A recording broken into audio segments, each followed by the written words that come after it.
की नाम भगवंताचं नाम आपण जे घेतो ना ते म्हणजे भगवंतांनी दिलेला सहीचा कोरा चेक आहे. तो कोरा चेक आपण कुठेही वठवू शकतो. आणि असं हे नाम, ही या नामाने जी शक्ती येते ना ती शक्ती बाकी कशाने येत नाही. तुम्ही कितीही काही करा.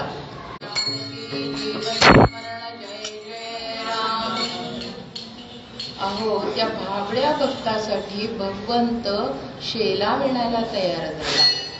शेल्यावरती जेव्हा आमच्या कबीरदासजींनी डोळे उघडले ना आणि पाहिलं तर त्या शेल्यावरती काय होतं, कशाचं डिझाईन होतं, रामनामाचं डिझाईन होतं.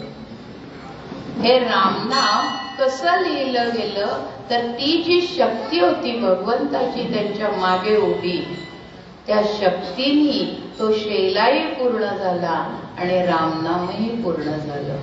मंडळी, ही शक्ती आपल्याला खूप गरजेची आहे बरं. कालही आपला या शक्तीवरती थोडंसं बोलणं झालं. शक्ती म्हणजे काय तर शक्ती म्हणजे तेज.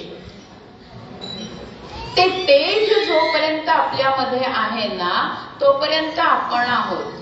ते तेज आपल्यातलं निघून गेलं ना की आपल्या दारासमोर गर्दी होते बघा. ते तेज असतं तोपर्यंत सगळे आपल्याला विचारतात, ताई आज कीर्तनाला नाही आलात, ताई आज कीर्तन छान झालं, ताई आज कथा अशी झाली. हे कुठपर्यंत? जोपर्यंत ते तेज आहे तोपर्यंत. ते तेज संपलं की संपलं सगळं, काही राहत नाही हातामध्ये. कोणी भगवंत विचार करत नाही की तू कोण आहेस, राजा आहे, रंक आहे, कीर्तनकार आहे, पेटी वाजवणारे कोण आहे, काही विचारत नाहीत ते. जोपर्यंत ती शक्ती आहे, म्हणून त्या शक्तीचा वापर आपण योग्य पद्धतीने करायला हवा. सर्जन पालक संहारकती निजकर्मी निरता. ही शक्ती कशी आहे तर चांगल्याचा संवर्धन करते आणि वाईटाचा संहार करते. जिथे वाईट दिसेल तिथे दोन हाते करते ती, आणि जिथे चांगला असेल ना त्यांना मात्र उचलून धरते.